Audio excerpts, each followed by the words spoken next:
નમો અરિહંતાણં નમો સિદ્ધાણં નમો આયર્યાણં નમો જયાણં નમો લોયે સૌસાહુનમ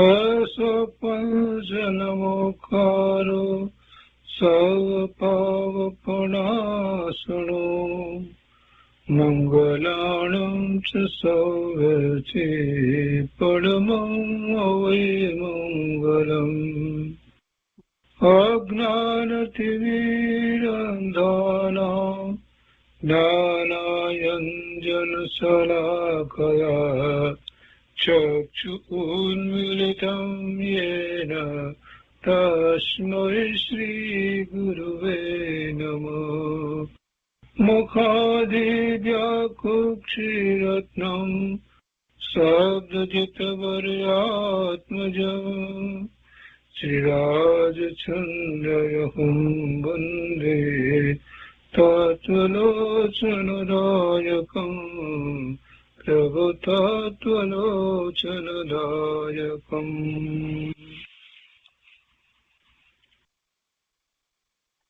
કૃપાળુદેવના વચનામૃતનો સ્વાધ્યાય. એમાં વ્યાખ્યાન સાર 2 નો સ્વાધ્યાય આપણે કરી રહ્યા છીએ.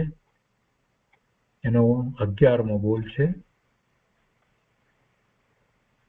એ 11મો બોલમાં 4 પેટા બોલ કર્યા છે. હવે આજે 5મો લઈએ છીએ. પાના નંબર 772, 11મો ભાગ અથવા 11મો બોલ અને એના પેટા બોલમાં 5મો. 13મે ગુણ સ્થાનકે લેસ્યા તથા યોગનું ચલાચલપણું છે. ચલ અચલ એટલે ચલાચલ. 13મે ગુણ સ્થાનકે લેસ્યા, 6 પ્રકારની લેસ્યા, તથા યોગ મન વાણી કાયાના યોગ. એટલે ખરેખર યોગ એટલે આત્મપ્રદેશનું કંપન છે, એને યોગ કહેવાય. અને એનું નિમિત્ત કારણ છે તે મન વાણી અને કાયા છે. એના નિમિત્તે આત્મપ્રદેશોનું કંપન એટલે એવો યોગ. અને એવો યોગ જે છે ત્યાં સુધી કર્મનો બંધ પડે છે, એટલે પ્રકૃતિ અને પ્રદેશ બંધ પડે યોગને કારણે. પણ માત્ર યોગ જ હોય એટલે 13મા ગુણસ્થાનની દશા છે ત્યાં માત્ર યોગ જ છે, એટલે પ્રદેશ અને પ્રકૃતિ બંધ પડે. પણ એ સ્થિતિ અને અનુભાગ બંધ વિનાના એ પ્રકૃતિ પ્રદેશ બંધ નો કાંઈ બહુ અર્થ હોતો નથી. પણ યોગ તો એ યોગ જે છે એની વાત અહીંયા કરતા કહે છે 13મે ગુણ સ્થાનકે લેસ્યા તથા યોગનું ચલાચલપણું છે. 13મે ગુણ સ્થાને લેસ્યા તો શુભ લેસ્યા જ હોય, પણ છતાંય એમ ચલાચલપણું અને યોગનું છે.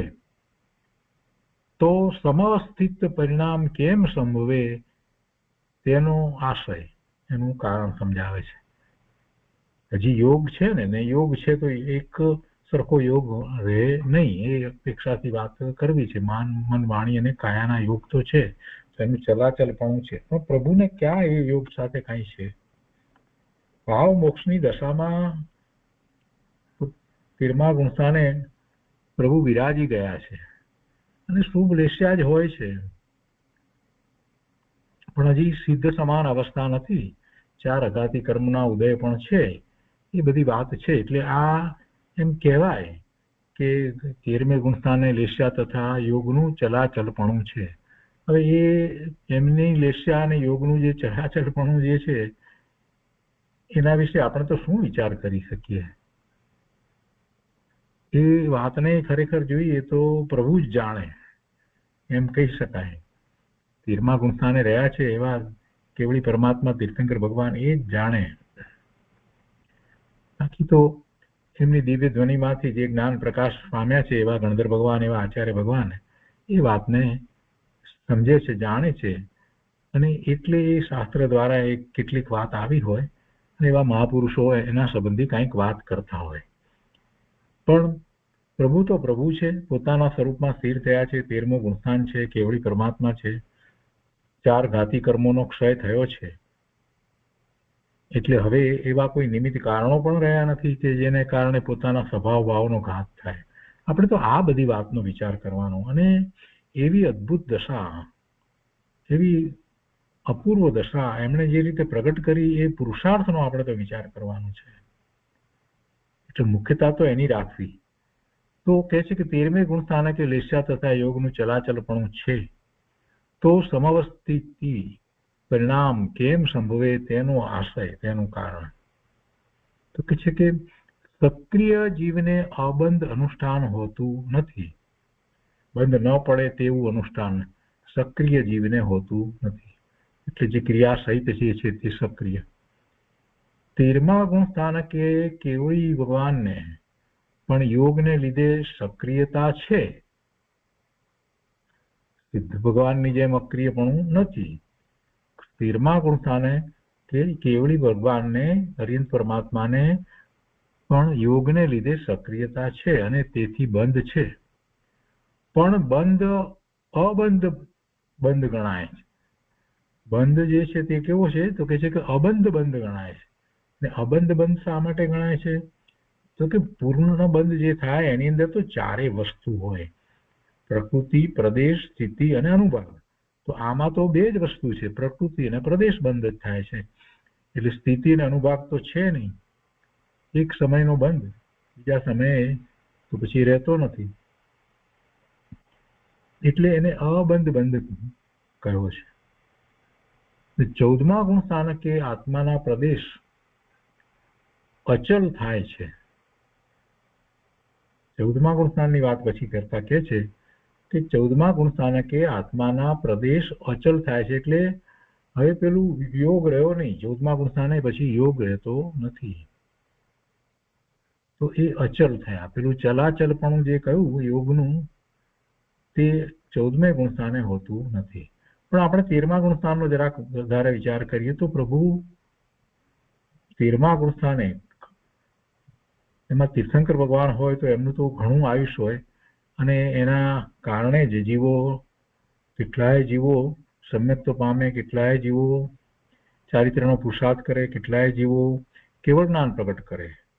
અત્યારે વર્તમાનમાં મહાવીર ક્ષેત્રને વિશે તીર્થંકર ભગવાન 20 બિરાજમાન છે. દરેક તીર્થંકર ભગવાન ના સમૂહશરણમાં અને અન્ય બીજે જ્યાં એમ પણ કેટલીક જગ્યાએ એવા કેવળી પરમાત્મા બિરાજમાન છે, પણ પ્રભુની નિશ્રામાં જ એ કેવળ જ્ઞાન પ્રગટ કરતા હોય છે. પ્રભુની નિશ્રા એકવાર પ્રાપ્ત થઈ છે પછી એ કેવળ જ્ઞાન પ્રગટ કરે છે જીવો. એટલે એ વાત મહત્વની છે. 13મા ગુણસ્થાનકે કેવળી પરમાત્માને યોગ છે, ઠીક છે, અને એમને શુભલેસ્યા પણ હોય છે. તો કહે છે કે તો સમઅવસ્થિત પરિણામ કેમ સંભવે, એક સરખા પરિણામ કેમ સંભવે તેનો આશય. સક્રિય જીવને અબંધ અનુષ્ઠાન હોતું નથી, એટલે બંધ ન પડે એવું નથી હોતું. એટલે એમને આવો બંધ પડે છે, અને એ બંધ અહીંયા સમજાયો કે બંધ કેવો છે. બંધમાં ગણાય નહીં એવો બંધ પડે છે. 13મા ગુણસ્થાને કે કેવળી ને પણ યોગને લીધે સક્રિયતા છે અને તેથી બંધ છે. પણ એ આવો બંધ છે કે જેમાં સ્થિતિબંધ અને અનુભાગ બંધ હોતા નથી, એવો બંધ છે. એટલે એ અબંધ બંધ ગણાય છે. અને એ જે પરિણામ જે થઈ રહ્યા છે, દરેક સમયે એ સાતાવેદનીયનો બંધ પડે અને બીજા સમયમાં ભોગવાઈને એ નિજરી જાય, તો એ પરિણામને એ અપેક્ષાથી એમ કહેવામાં આવ્યા કે જેમાં હજી સિદ્ધ ભગવાનને જેમ પરિણામ છે એ રીતે નથી. એમ સમવસ્થિત પરિણામ કેમ સંભવે? પણ એ સમવસ્થિત પરિણામ આ રીતે જો વિચાર કરીએ કે બંધ જે છે તે એવા પ્રકારનો છે, તો એના બરાબર જ છે, સમસ્થિત જ છે, ન બદલાય એવા પરિણામ જ છે.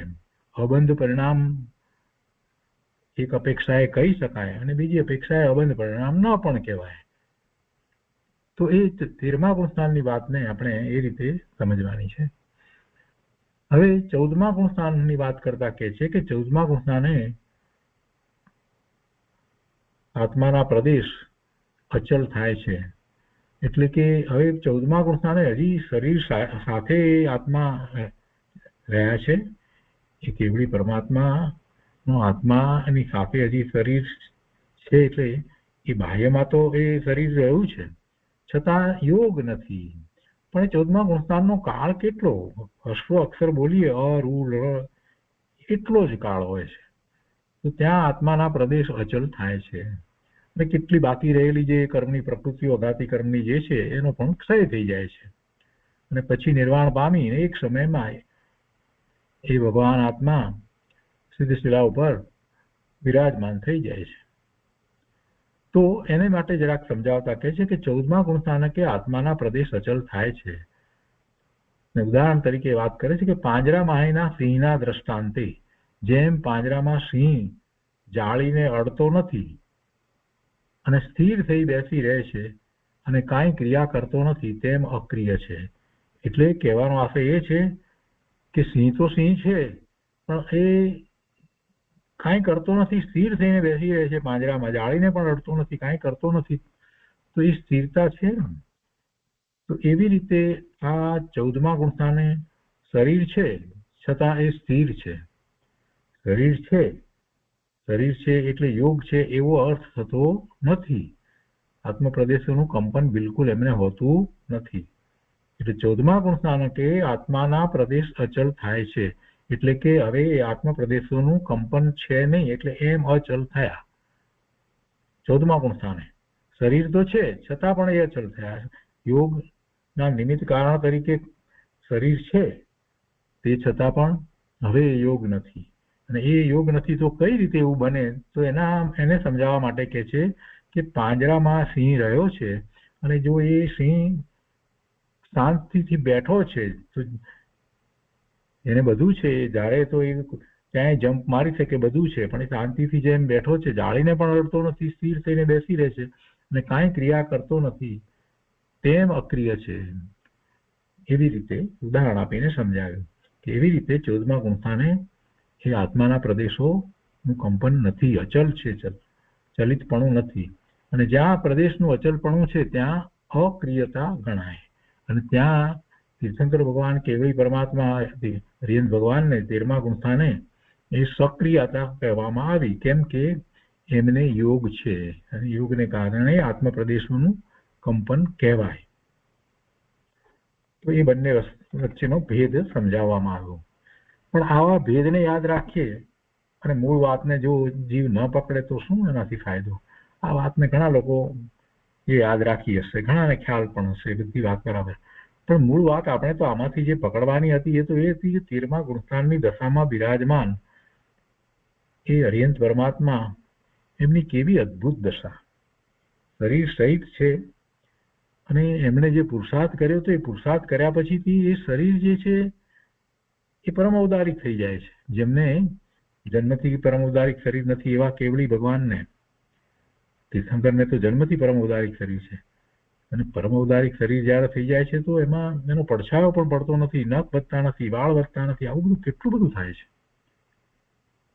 એટલે એમની જે અદ્ભુત દશા છે એ એમાં નિમિત્ત કારણ છે. એવી દશા જ્યારે થઈ છે, અંતરંગ દશા એવી અદ્ભુત થઈ છે, તો જેમ પેલા ઘાતી કર્મો ઉભા રહેતા નથી એનો ક્ષય થઈ જાય છે,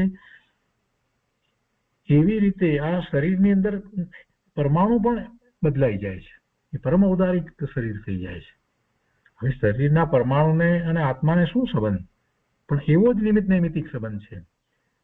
જેમ ઘાતી કર્મો, ચારે કર્મો જે છે એ પણ પૂતગળ છે ને, તો એનો ક્ષય થઈ જાય છે. એ વખતે જીવના કેવા ઉત્કૃષ્ટ ભાવ છે કે ત્યાં એનો ક્ષય થઈ જાય છે. તો એવી જ રીતે શરીરના પરમાણુ પણ એમ બદલાઈ જાય અને પરમ ઔદારિક શરીર થઈ જાય, એમાં કઈ આશ્ચર્ય પામવા જેવું નથી. તો આવી દશા જેની થઈ છે તો એમની અંતરંગ દશાનો વિચાર આપણે કરીએ કે કેવી અદ્ભુત દશા, કે સામે એ નિમિત્ત તરીકે જે જડ વસ્તુ છે એમાં એવો ફેરફાર થાય છે. એ પરમાત્માનો પુરુષાર્થ કેવો, આ વિચાર તો એ કરવાનો છે. અને કેટલા બધા જીવોને એ સાચા ધર્મની પ્રાપ્તિનું કારણ થાય છે. પ્રભુ વિના કાંઈ આપણે ધર્મ પામવાના છીએ? જીનવાણી વિના આપણે શું પામવાના? કોઈ જીવ જીનવાણી વિના કંઈ પ્રાપ્ત કરે છે? જીનવાણીનું જ નિમિત્ત છે. દેવ ગુરુ શાસ્ત્ર એટલે જીનવાણી છે. સાચા દેવ ગુરુ શાસ્ત્ર એ નિમિત્ત હોય છે ને સમ્યક્તમાં. તો સાક્ષાત તીર્થંકર પરમાત્મા બિરાજ્યા હોય ત્યાં બેસીને જે સાંભળે છે એને સમ્યક્ત થાય, એ તો વાત બહુ મોટી છે. પણ ત્યાં ન બેઠા હોય અને માત્ર જીનવાણીને પરોક્ષ રીતે પ્રાપ્ત કરી હોય, એટલે કે આચાર્ય ભગવાન દ્વારા કે શાસ્ત્ર દ્વારા, તો પણ સમ્યક્ત જીવો પ્રગટ કરે છે. આ બધી વાતનો વિચાર તો કરવાનો છે. આપણને જીનવાણી પ્રાપ્ત થઈ છે અને જીનવાણીને સમજાવનારા આપણા સમયની અંદર પૂજ્ય ગુરુદેવ કાંજી સ્વામી થયા છે. એમણે ખૂબ જીનવાણી સમજાવી આપણને, અધ્યાત્મ કાઢ્યું એમાંથી, અને એમાંથી પુરુષાર્થની દિશા પણ બતાવી. કેટલી મોટી વાત! કૃપાળુ દેવ થયા, એમને પણ જીનવાણી બહુ સરળ શબ્દની અંદર સમજાવી અને કરવા યોગ્ય શું છે અને કરવા યોગ્ય શું છે અને ન કરવા યોગ્ય શું છે એની સ્પષ્ટતાઓ કરી. જીવ ન કરવા યોગ્ય કાર્યો જ કરી રહ્યો છે, કરવા યોગ્ય તો કરતો નથી. એ જે કરી શકે છે એ એને કરવું નથી, અને જે નથી કરી શકતો એના વિકલ્પોમાં એ રાચી રહ્યો છે. એવી વાત પણ કૃપાળુ દેવે જ કરી છે. તો આપણે એમાં બધી વાતમાં એ મુખ્ય વાતને એ સમજવાની છે. એ પછી છઠ્ઠો પેટા બોલ છે, ચલઈ સો બંધે, યોગનું ચલાયમાન થવું તે બંધ અને યોગનું સ્થિર થવું તે અબંધ. એ આપણે જાણીએ છીએ કર્મબંધના કારણની અંદર આ યોગ જે છે એ કારણ છેલ્લું જાય છે. 5મા કારણ છે કર્મબંધના. મિથ્યાત્વ એ 4થા ગુણસ્થાને જાય છે, પછી અવિરતિ એ 5મા ગુણસ્થાને જાય છે, પ્રમાદ એ 7મા ગુણસ્થાને જાય છે, અને કષાય છે એ 12મા ગુણસ્થાને જાય છે, 13મા ગુણસ્થાને અર્યંત પરમાત્મા થાય છે. પણ એ પછીથી જે યોગ જે છે એ છેલ્લો એ 14મા ગુણસ્થાને જાય છે, એટલે 13મા ગુણસ્થાને પણ યોગ હોય છે. એટલે એ જે 5 કારણમાં મુખ્ય કારણ જે લઈએ તો એ મિથ્યાત્વ. મિથ્યાત્વ જાય ત્યારથી ધર્મની શરૂઆત થાય, અને પછી કસાય રહિત દશા થાય 12મા ગુણસ્થાને. એટલે કસાય જાય ત્યારે પછી એ અર્યંત પરમાત્મા થાય છે. ત્યાં સુધી એનો પુરુષાર્થ હોય છે. 12મા ગુણસ્થાને સર્વ કસાય રહિત થાય છે ત્યાં સુધી જીવનો પુરુષાર્થ હોય છે. પછી 13મા ગુણસ્થાને આવ્યા પછીથી અઘાતી કર્મોના ક્ષય માટે કોઈ બીજો વિશેષ નવો પુરુષાર્થ તો હોતો નથી. પોતાના સ્વરૂપમાં જ એ તો સ્થિર થયા છે. એટલે આ બંધની વાત કરવી છે, એમાં યોગને સમજાવવો છે. એટલે આ વાત લેતા કહે છે કે યોગનું ચલાયમાન થવું તે બંધે. એને કારણે એ કર્મના રજકણો આવે છે, પણ એનો સ્થિતિબંધ હોતો નથી. એક સમયમાં જ એક સમય એટલે કેટલું નાનું માપ, સેકન્ડનો અસંખ્યાતમો ભાગ એ એક સમય કહેવાય. એક સમયનો બંધ પડે, બીજા સમયે તો એ પરમાણુ છૂટ ચાલ્યા જાય. હવે એમાં શું બંધ પડ્યો કહેવાય, જરાક વિચાર કરીએ તો આપણને ખ્યાલ આવે. ચલઈ સો બંધે એટલે યોગનું ચલાયમાન થવું તે બંધ અને યોગનું સ્થિર થવું તે બંધ. પણ હવે યોગનું ચલાયમાન 13મા ગુણસ્થાનની દશામાં જે થાય છે એ તો કાંઈ નથી. અહીંયા યોગના ચલાયમાનપણાને આપણે આપણી રીતે બીજી રીતે વિચારવાનું છે કે જે સંસાર પર્યાયમાં રહ્યો છે એના યોગનો વિચાર કરીએ તો એનો યોગ કેટલો ચલાયમાન થાય છે. મન, વાણી અને કાયા એ આત્મપ્રદેશના કંપનમાં નિમિત્ત કારણ છે, એ યોગના સાધન છે, યોગના કારણ છે, યોગના નિમિત્ત છે. તો એની સ્થિરતા થાય છે? નથી થતી. મન, વાણી અને કાયા એની ગુપ્તિની વાત કરવામાં આવી છે. નિર્વિકલ્પ ધ્યાનમાં તો એની ગુપ્તિ થવી જોઈએ એટલે સુધી વાત કરી છે. અને એવું ક્યાં થાય છે? મનોગુપ્તિ, વચન ગુપ્તિ અને કાય ગુપ્તિની વાત શાસ્ત્રમાં તો કરવામાં આવી છે.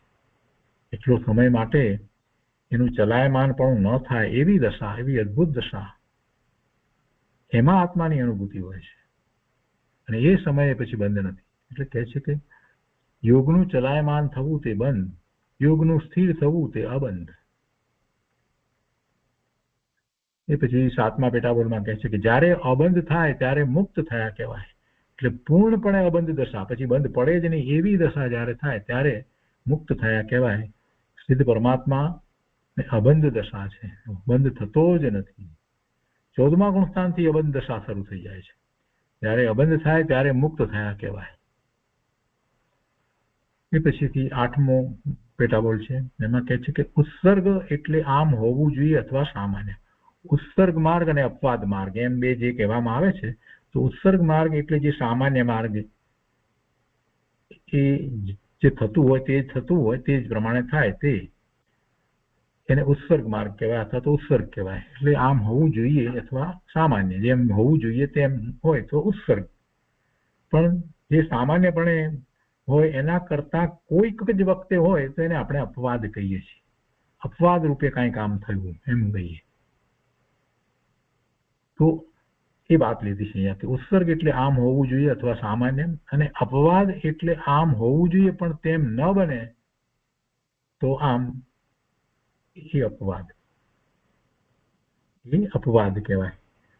કોઈક અપવાદ હોય, આપણે કહીએ છીએ ને કે રાજમાર્ગથી જ આમ આ રીતે બધું આગળ જવાય, આ બધી વાત હોય, પણ એમાં કોઈક અપવાદ હોય એમ એવી રીતે વાત કરીને આપણે વાત કરતા હોય છે.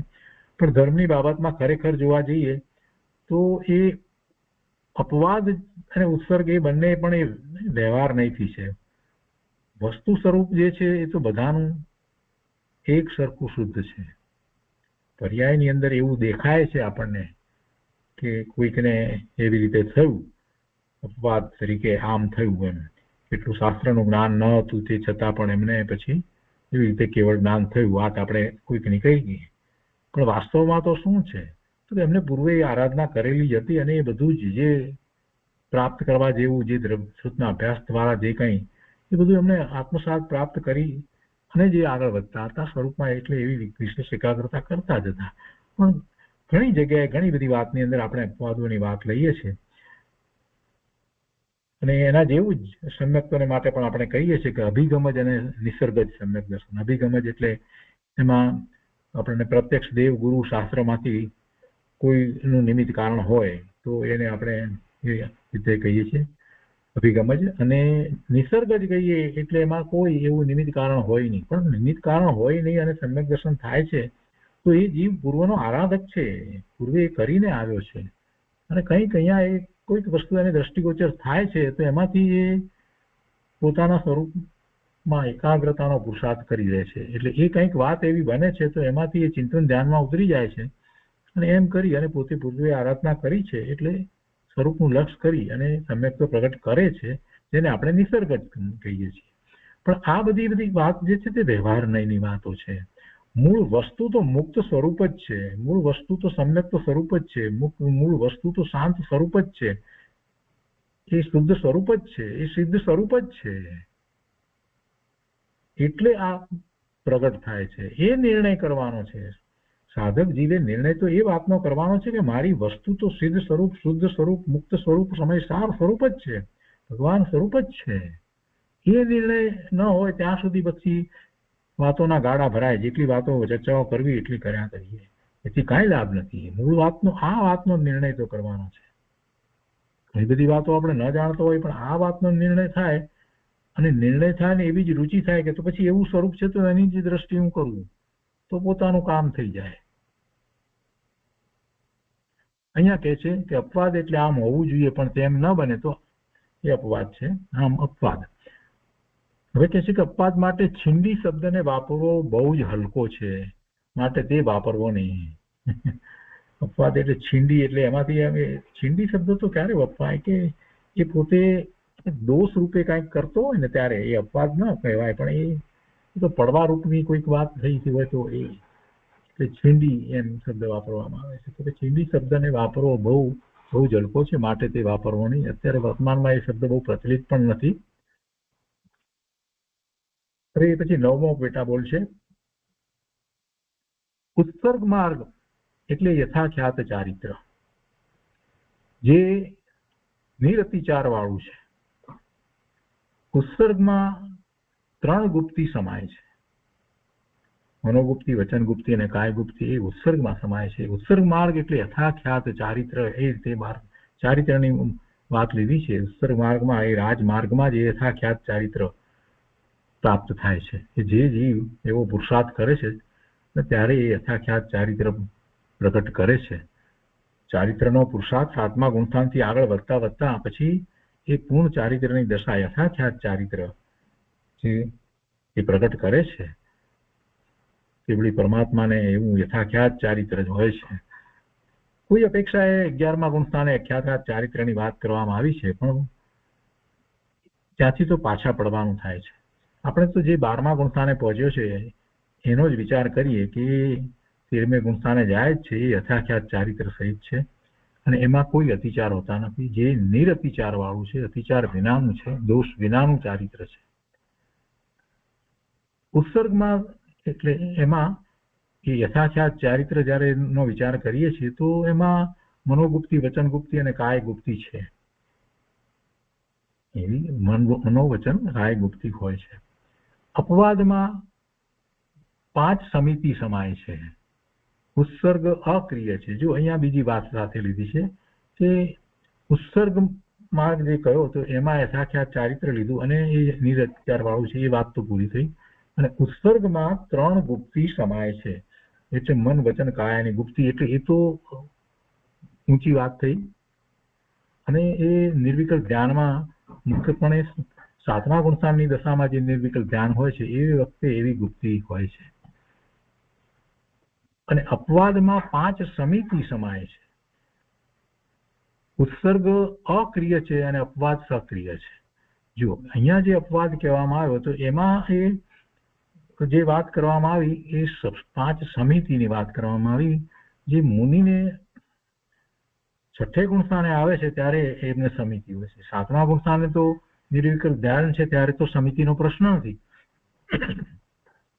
5 સમિતિની જે વાત કરીએ છીએ તો યત્નાપૂર્વક એ ચાલવું, આહાર લેવો, વસ્તુ મૂકવી, એ બધી જે વાત જે સમિતિપૂર્વક જે કરવામાં આવે છે તો એ સમિતિ ક્યારે છે અને સમિતિ છે ત્યારે શું છે? તો સમિતિ છે ત્યારે તો સક્રિયતા છે. અને સમિતિ ક્યારે છે? સમિતિ ક્યારે હોય, કોને હોય? જે આ ધર્મમાં આવ્યો છે એને એવી યત્નાપૂર્વકનું જીવન છે તો એને સમિતિ હોય છે. પણ એ ક્યારે હોય? જ્યારે એ સક્રિય છે ત્યારે, એ પોતે નિર્વિકલ્પ ધ્યાનમાં છે ત્યારે તો કઈ સમિતિનો પ્રશ્ન જ નથી. એટલે એ વાતને અહીંયા અપવાદમાં એમ લીધી છે. તો અપવાદમાં 5 સમિતિ સમાય છે. ઉત્સર્ગ અક્રિય છે, એમાં કોઈ ક્રિયા હોતી જ નથી, એટલે પ્રશ્ન ઉઠતો જ નથી સમિતિનો. અપવાદ સક્રિય છે. ઉત્તમ ઉત્સર્ગ માર્ગ છે ને તેથી જે ઉતરતો તે અપવાદ છે. 14મું ગુણસ્થાનક ઉત્સર્ગ છે, તેથી નીચેના ગુણસ્થાનકો એકબીજાની અપેક્ષાએ અપવાદ છે. 14મું ગુણસ્થાનક તો સંપૂર્ણપણે ઉત્સર્ગ છે, જ્યારે એનાથી નીચેના ગુણસ્થાનકો એકબીજાની અપેક્ષાએ અપવાદ છે. એટલે એમાં 13મા ગુણસ્થાનની દશા છે તે 14માની અપેક્ષાએ એમ અપવાદ કહી શકાય, કેમ કે ત્યાં મન, વાણી, કાયાના યોગ છે એટલું. અને એનાથી પછી નીચે તો નીચેના ગુણસ્થાનો જે છે એ પહેલાની અપેક્ષાએ એ રીતે અપવાદ એમ અહીંયા કહેવું છે. તો એ 9મો બોલ થયો. એ પછીથી 10મો પેટા બોલ છે. મિથ્યાત્વ, અવિરતિ, પ્રમાદ, કષાય અને યોગથી એક પછી એક અનુક્રમે બંધ પડે છે. 5 કારણ છે કર્મબંધના. મિથ્યાત્વ છે અને એ મિથ્યાત્વ આપણે હમણાં જ વાત કરી એ પ્રમાણે એ 4થા ગુણસ્થાને સમ્યક્ત થતા જાય છે અને પછી પણ એને બંધ તો પડે છે. કર્મના બંધ નથી પડતા એમ નથી, પછી પણ એને હજી શુભાશુભ ભાવ છે ત્યાં સુધી એ પ્રમાણેના બંધ તો પડે છે. એ પછીથી 5મા ગુણસ્થાને જે છે તો એ અવિરતિ જાય છે, એટલે વિરતિ થાય છે, દેશ વિરતિ થાય છે, એવા ચારિત્ર સહિત હોય છે. તો ત્યારે એને અશુભ ભાવ ઘણો ઓછો હોય છે અને ત્યારે પણ એને બંધ તો પડે છે. અને કષાયની 2 ચોકડી 5મા ગુણસ્થાને છે તો 2 ચોકડી જાય છે. 4થા ગુણસ્થાને છે તો ક્રોધ, માન, માયા, લોભ એ અનંતાનુબંધીના ગયા છે, જ્યારે 5મા ગુણસ્થાને છે તો એ અપ્રત્યાખ્યાના વર્ણિના પણ ગયા છે. એટલે એમ એને 2 ચોકડી જાય છે. એટલે એ પ્રમાણે એને કર્મના બંધ જે છે એ પણ એટલા હલકા પડે છે. અને પ્રમાદ 6ઠ્ઠા ગુણસ્થાને જે છે ત્યાં સુધી એને પ્રમાદ કહેવાય. પ્રમાદ અથવા તો પ્રમત દશા. પ્રમાદ કયા પ્રકારે છે કે પોતે પોતાના સ્વરૂપમાં નથી એ અપેક્ષાથી એને પ્રમદ દશા અથવા તો પ્રમાદ કહેવામાં આવ્યો છે. સાતમા ગુણ સ્થાને એ હોતો નથી, પણ સાતમા ગુણ સ્થાને પ્રમાદ જાય છે તો એ કાયમ માટે જાય છે એવું નથી. પાછા એ છઠ્ઠે આવે એટલે પાછો એમને પ્રમદ દશા થાય છે. એ પ્રમદ દશા પ્રમાદની અંદર તો શુભ ભાવ જ હોય છે, કોઈ બીજી અશુભની કોઈ વાત નથી. અને ત્યારે તો એમને ચારિત્ર મોહનીય કર્મની 3 ચોકડીનો અભાવ થયો હોય છે, અનંતાનુબંધીની, અપ્રત્યાખ્યાનાવરણી ને પ્રત્યાખ્યાનાવરણી. માત્ર સંજ્વલન કષાયના જે ક્રોધ માન માયા લોભ છે, અને એ જ રીતે પેલા 9 કષાયો પણ એ જ રીતે અતિ અલ્પ પ્રમાણમાં હોય છે. એટલે એ પ્રમાદ એ રીતે જાય છે. અને પછી કષાય, હવે જે સાતમા ગુણ સ્થાને છે એ નિર્વિકલ્પ ધ્યાનમાં જ છે, અને એમાં જ આગળ વધી અને એ આઠમા ગુણ સ્થાને પહેલું શુક્લ ધ્યાન પ્રગટ કરી અને એ 10મે અને 10મેથી પછી 12મે આવે છે અને બીજું શુક્લ ધ્યાન પ્રગટ કરે છે. તો ત્યાં સર્વ કષાય જાય છે, કષાય રહિત થાય છે. પછી 13મા ગુણ સ્થાનની દશામાં છે એટલે ભાવ મોક્ષની દશામાં છે, અરિયન દશાની અંદર છે. તો ત્યાં હજી અને યોગ છે, અને એ યોગ જે છે એ જ્યારે એ કેવળી પરમાત્મા, અરિયન પરમાત્મા તીર્થંકર ભગવાન એમનું જ્યારે આયુષ પૂર્ણ થવા ને અંતર્મુહૂર્ત જેટલો કાળ બાકી રહ્યો એ પહેલા પછી એ એમને ત્રીજું શુક્લ ધ્યાન પ્રગટ થાય છે. અને પછી છેલ્લા સમયમાં એ 14મા ગુણ સ્થાને આવે છે, અને 14મા ગુણ સ્થાને પછી યોગ રહેતો નથી. એટલે એ રીતે એક પછી એક અનુક્રમે બંધ પડે છે. એટલે બંધ પડે છે એટલે ચાલ્યા જાય છે એમ અહીંયા કહેવામાં આવે છે. મિથ્યાત્વ, અવિરતિ, પ્રમાદ, કષાય ને યોગ એક પછી એક અનુક્રમે બંધ પડે છે. બીજી રીતે કહેવા જઈએ તો એ ચાલ્યા જાય છે અહીંયા, અને એક પછી એક જાય છે. ક્રમ એવો જ છે. ક્રમમાં એવું ન બને કે પહેલા પ્રમાદ જાય, મિથ્યાત્વ ન ગયું હોય ને, અથવા તો ક્રમ એવો ન બને કે પહેલા અવિરતિ જાય અને પછી મિથ્યાત્વ જાય. એવો ક્રમ ન બને, અથવા તો એવો પણ ન ક્રમ બને કે મિથ્યાત્વ જાય અને પછી સીધો એને કષાય ચાલ્યો જાય, એવું પણ ન બને. એટલે એ બધું ક્રમમાં જ થાય છે. અહીંયા શબ્દની રચના જે છે લખવામાં એમને છે જ જરાક શબ્દ ઓછો મૂક્યો છે. તો આ ક્રમ જે છે તો એ ક્રમે જ એ કર્મ બંધના કારણો જે છે એ જાય છે અને કર્મ રહિત અવસ્થા થાય છે.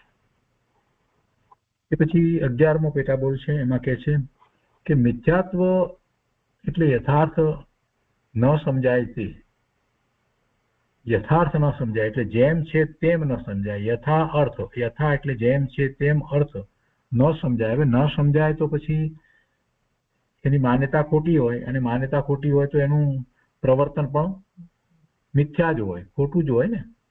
એટલે આ યથાર્થ ન સમજાય એમ કહેવામાં પણ આપણે જે વિપરીતતાની વાત જે કરીએ છીએ, મિથ્યાત્વમાં જેવું વસ્તુ સ્વરૂપ જે છે એના કરતા વિપરીત માન્યતા, એવી વિપરીત શ્રદ્ધાની જે વાત કરી એ વાત એમાં આવી જાય છે. મિથ્યાત્વ એટલે યથાર્થ ન સમજાય તે, અને મિથ્યાત્વથી વીરતીપણું ન થાય. મિથ્યાત્વ હોય અને વીરતીપણું કેવી રીતે થાય? જ્યારે વસ્તુ સ્વરૂપને યથાર્થ સમજ્યો જ નથી તો પછી વીરતી ક્યાંથી થવાનો હતો? વીરતીપણું તો ખરેખર જોવા જઈએ તો એ અંતરંગ દશા છે, અને માન્યતામાં જ ભૂલ પડી છે તો પછી એવી અંતરંગ દશા ક્યાંથી થાય? એમાં આત્માનો સ્પર્શ થાય છે, વીરતીપણું છે એમાં. તો મિથ્યાત્વથી વીરતીપણું ન થાય. ભલે બહારમાં કોઈ વ્રત તપ વગેરે કરે, વ્રત અંગીકાર કરી લે, દીક્ષાએ લઈ લે, પણ છતાંય મિથ્યાત્વ સહિત છે ત્યાં સુધી વીરતીપણું તો હોય નહીં. કૃપાળુદેવે આ વાત જેમ આપણે શાસ્ત્રમાં શીખ્યા છે એ જ રીતે કરી છે કે પહેલા સમ્યક તો પ્રગટ કરે અને ત્યાર પછીથી એને ચારિત્ર હોય. અંતરંગ વીરતીપણું થાય, એવું અંતરંગ ચારિત્ર થાય, અને પછી સાથે એ વખતે બાહ્યમાં પણ એ રીતે જ ચારિત્ર હોય એવો નિમિત્ત નૈમિતિક સંબંધ છે. એવું ન બને કે અંતરંગ દશા 7મા ગુણસ્થાનની હોય એવું ચારિત્ર હોય, એવું વીરતીપણું હોય અને બાહ્યમાં વસ્ત્ર સહિત હોય, એવું ન બને. એટલે એ તો નિમિત્ત નૈમિતિક સંબંધ છે.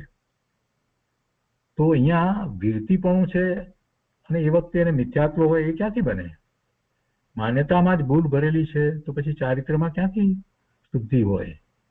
ભલે બહારથી એમ કહેવાય કે શુદ્ધ ચારિત્ર છે, નગ્ન દિગંબર મુનિ થઈ ગયા હોય તો પણ શું, મિથ્યાત્વ સહિત છે તો એ વીરતીપણું ન કહેવાય, એ માત્ર શુભભાવ છે અને શુભ ક્રિયાઓ છે એમ કહેવાય. આગળ કહે છે કે વીરતીને અભાવે કસાય થાય. વીરતીપણું નથી તો એને કસાય થાય. એટલે વીરતીપણું જ્યારે થાય છે ત્યારે પછી એને જે ભલે ને કે અનંતાનુબંધી કસાય ચાલ્યો ગયો છે તો પણ અપેક્ષાથી એમ કહેવાય કે એને કસાય નથી, કેમ કે એને એવા કસાય નથી કે જેને કારણે એવા બંધ પડે અનંત ભવ થાય, એવા કસાય હવે થતા નથી. એ અપેક્ષાથી એમ કહેવાય છે કે સમ્યક દ્રષ્ટિએ તો કસાય થતા નથી એમ કહેવાય, એને વધારે બંધ નથી એટલે એ અપેક્ષાથી એમ કહેવાય કે એને બંધ નથી. એટલે એ રીતે વિચાર કરીએ તો અહીંયા કહેવાય કે વીરતીને અભાવે કસાય થાય. એટલે વીરતીપણું થાય ચોથા ગુણસ્થાનની દશામાં હોય તો પણ એને કસાય નથી, એટલે અપેક્ષાથી કસાય નથી. અનંતાનુબંધી કસાય ગયો એટલે મુખ્ય કસાય ચાલ્યો ગયો, હવે વધુ ભવ થવાના નથી એટલે એને કસાય નથી એમ કહેવાય. અને કસાય જે છે તો કસાયથી યોગનું ચલાયમાનપણું થાય છે. કસાય ભાવે ક્રોધ માન માયા લોભના ભાવે જીવ થાય તો એને આત્મપ્રદેશોનું કેટલું કંપન થાય. જેવા તીવ્રતાથી કસાય કરે એ પ્રમાણે એટલું તીવ્ર આત્મપ્રદેશોનું કંપન થાય. અને કેટલીક વખત તો એમ સમજાવવામાં આવે છે કે આત્મપ્રદેશોનું કંપન જે છે એ કંપન જ એ કાર્બન રજકણોને આકર્ષે છે, એને કારણે જે કાર્બન રજકણો આવે છે એમ સમજાવવામાં આવે છે. તો કસાયથી યોગનું ચલાયમાનપણું થાય છે. તીર્થંકર ભગવાનની યોગ છે પણ યોગનું ચલાયમાનપણું કહ્યું છે પણ એમને કઈ કસાય નથી. પણ કસાયથી જે થાય છે એ એવું થાય છે કે જેને કારણે કાર્બન રજકણો આવે છે અને એની સાથે કસાયને કારણે એને એવો સ્થિતિબંધ પણ થાય છે. યોગનું ચલાયમાનપણું તે આશ્રવ, યોગનું ચલાયમાનપણું તે આશ્રવ એટલે યોગને કારણે આશ્રવ થાય, કર્મનું આવવું થાય. અને તેથી ઉલટું તે સંબર એટલે જેમાં કાર્બન રજકણો આવતા નથી તે સંબર. હવે એ તો દ્રવ્ય કર્મની અપેક્ષાએ વાત થઈ. ભાવ કર્મની અપેક્ષાએ આપણે તો મૂળ વાતને સમજવાની. એમાં આશ્રવ કોને કયો? જીવ પોતે પોતાના શુદ્ધ ભાવથી ચલિત થઈ અને કોઈ પણ પ્રકારના ભાવે, શુભ ભાવે કે અશુભ ભાવે, એ બેમાંથી કોઈ પણ પ્રકારના ભાવે થાય તો એ ભાવ આશ્રવ કહેવાય. આપણી મૂળ વાત તો એ છે. પછી એ ભાવ આશ્રવ થાય એટલે એના નિમિત્તે દ્રવ્ય આશ્રવ થાય, પણ ભાવ આશ્રવ જે છે એ મુખ્ય વસ્તુ છે. અને એનાથી ઉલટું સંબર એટલે જીવને એવા શુભાશુભ ભાવ ન થાય એવી દશાને સંબર કહેવાય. અને એવું ક્યારે થાય?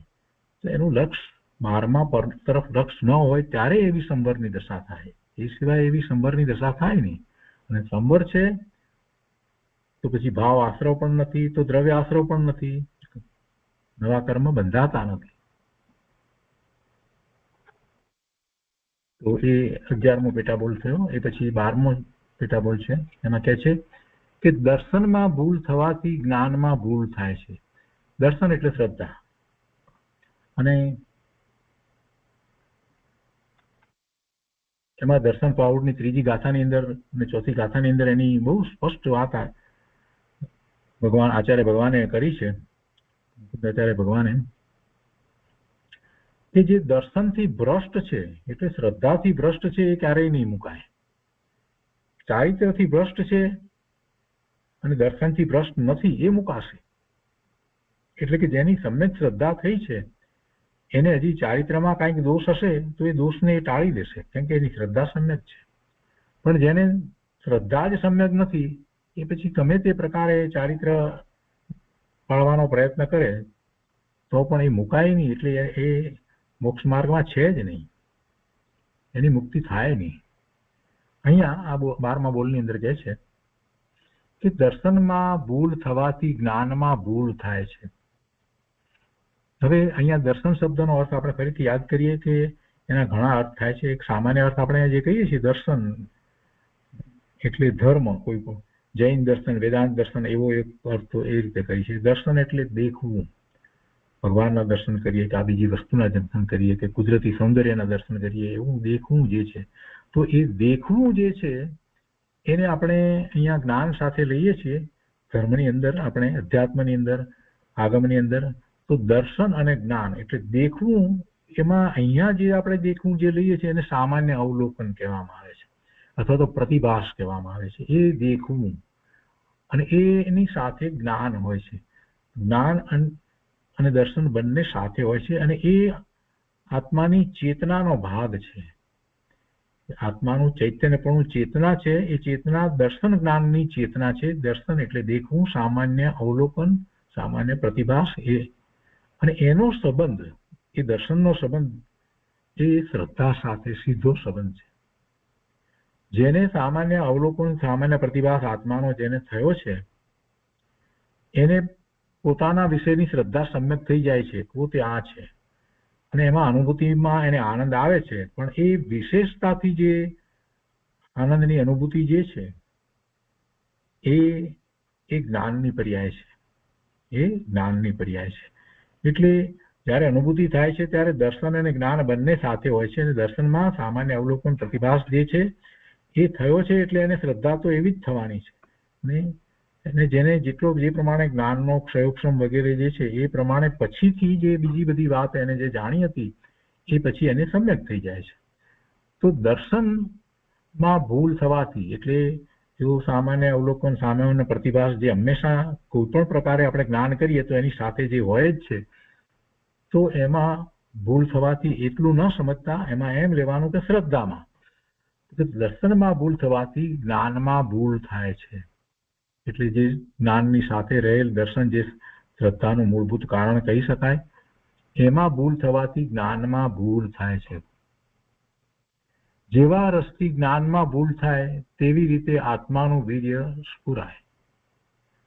જેવા રસથી જ્ઞાનમાં ભૂલ થાય તેવી રીતે આત્માનું વીર્ય સ્ફુરાય.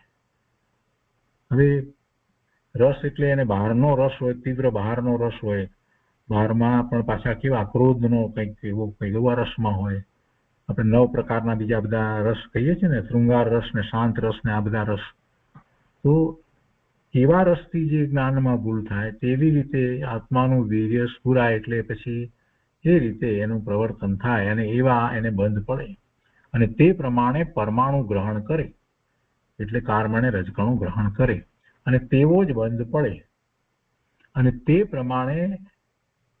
પ્રમાણે બંધ પડ્યો છે, તો પછી જે પ્રમાણે બંધ પડ્યો છે, જેટલા સમયનો અને જેટલી તીવ્રતાથી ને જેટલા પરમાણુમાં આવ્યા છે ને, તો એ પ્રમાણે એ પછી એનો વિપાક ઉદયમાં આવે. 2 આંગળીના આંકડિયા પાડ્યા તે રૂપ ઉદય, ને તે મરડવા તે રૂપ ભૂલ. તે ભૂલથી દુઃખ થાય છે, એટલે બંધ થાય છે.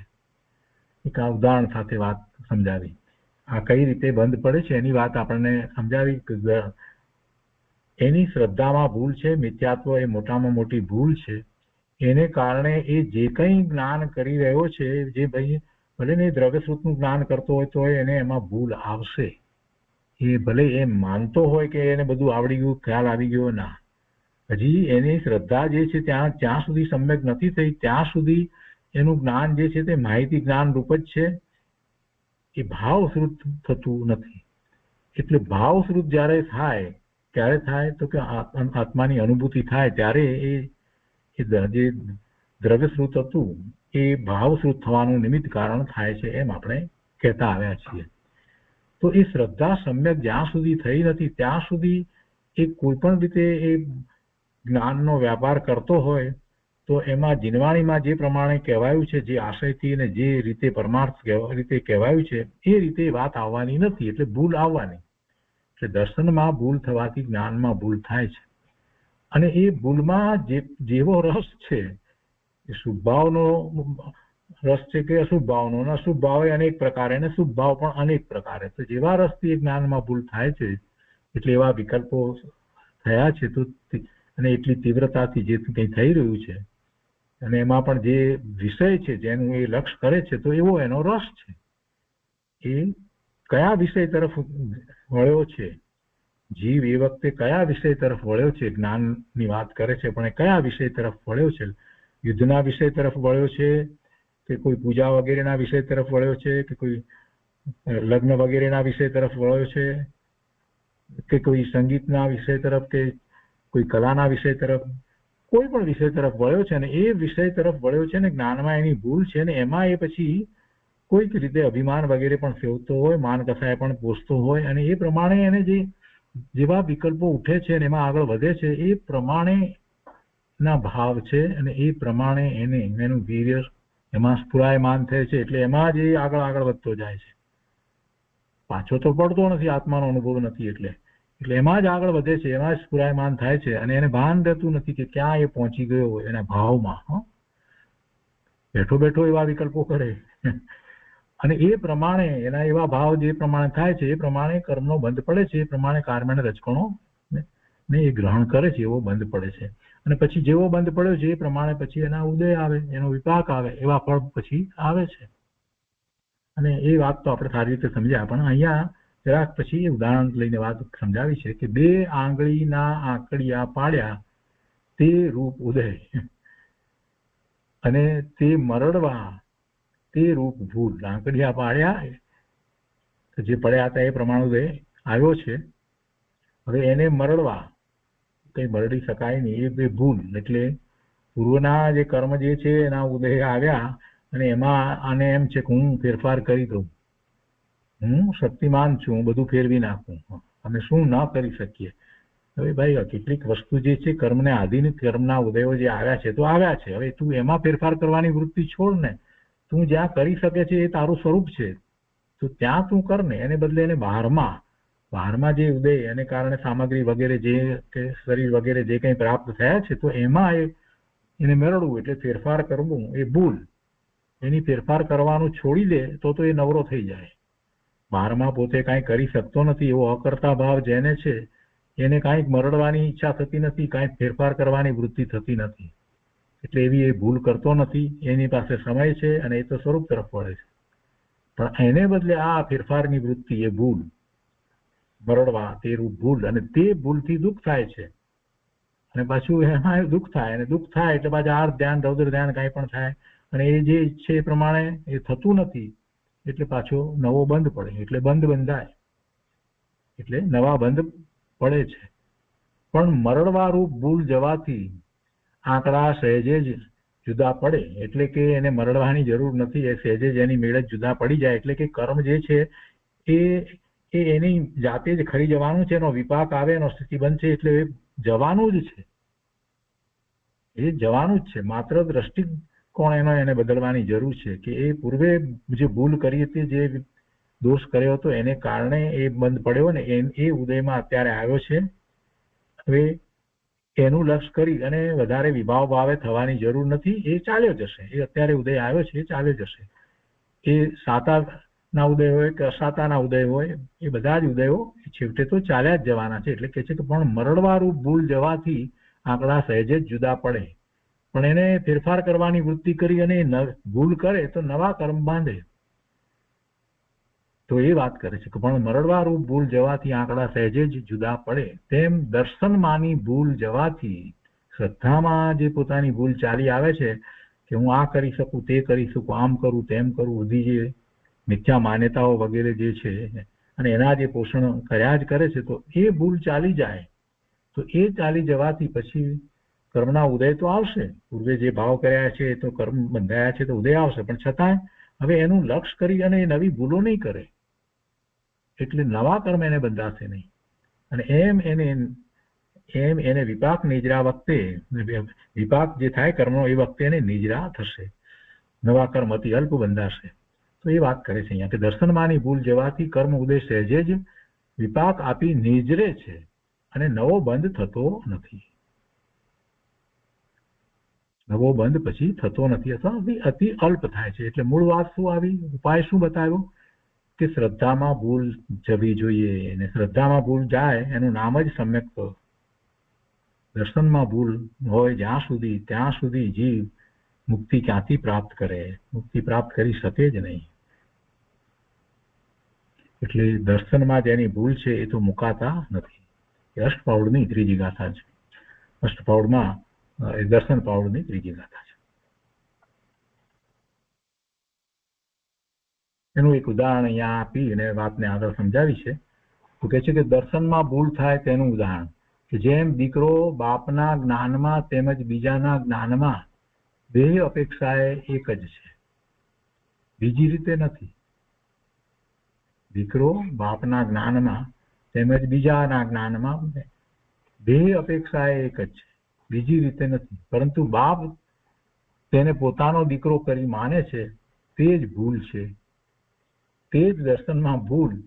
અને તેથી જો કે જ્ઞાનમાં ફેર નથી તો પણ ભૂલ કરે છે અને તેથી ઉપર પ્રમાણે બંધ પડે છે. દીકરો તે શરીરની અપેક્ષાએ દીકરો છે. બીજી રીતે જોઈએ તો એ તો ભગવાન આત્મા છે, એનાથી જુદો જ છે. બીજાઓ પણ એમ કહેતા હોય કે આ અમુકનો દીકરો, પેલો પણ એમ માનતો હોય કે આ મારો દીકરો, પણ એ આ ભવના શરીરની અપેક્ષાનો એની સાથેનો દીકરાનો સંબંધ છે. બીજી રીતે એ જીવ ને આ જીવ, બાપનો જીવ ને દીકરાનો જીવ તો તદ્દન ભિન્ન જુદા જ છે. અને એ પેલી ભૂલ જે છે એ દીકરો તરીકેની જ, તો એને કારણે એને રાગ થાય, અને રાગમાં પછી સાથે એને એના પ્રત્યે એટલો રાગ હોય તો એના પ્રત્યે એની અપેક્ષા હોય, અને અપેક્ષા હોય એમાં અપેક્ષામાં કાંઈક દીકરો ઊણો ઉતરે તો દ્વેષ પણ થાય. એટલે પછી રાગ દ્વેષ ચાલુ રહે અને એને કારણે એને બંધ પડે. એ દર્શનમાં ભૂલ છે. એટલે શ્રદ્ધામાં ભૂલ છે. શ્રદ્ધા સમ્યક નથી. સમ્યક શ્રદ્ધા તો એ પ્રમાણે હોય કે એ પણ ભગવાન આત્મા છે અને હું પણ ભગવાન આત્મા છું. જીવ માત્ર બધા ભગવાન આત્મા છે. બધા પોતપોતાની રીતે પોતપોતાના કર્મના પુણ્ય પાપના ઉદયો સહિત પ્રવર્તી રહ્યા છે અને બધા પોતપોતાનું પરિણમન પોતાની જાતે જ કરી રહ્યા છે. કોઈ કોઈનું પરિણમન કરાવી દેતું નથી. આ મૂળ વાતને તો એને સમજવી જોઈએ ને. એ ન સમજે તો પછી રાગ દ્વેષ થવાના જ છે ને. રાગ દ્વેષ થાય એટલે પછી પાછા નવા કર્મ બંધાશે. એટલે એ ભૂલની વાત કરી છે. તે જ દર્શનમાં ભૂલ, અને તેથી જો કે જ્ઞાનમાં ફેર નથી તો પણ ભૂલ કરે છે અને તેથી ઉપર પ્રમાણે બંધ પડે છે. તો આ રીતે આ 13મો પેટાબોલ થયો. આજનો સ્વાધ્યાય આપણે અહીંયા સુધી રાખીએ છીએ.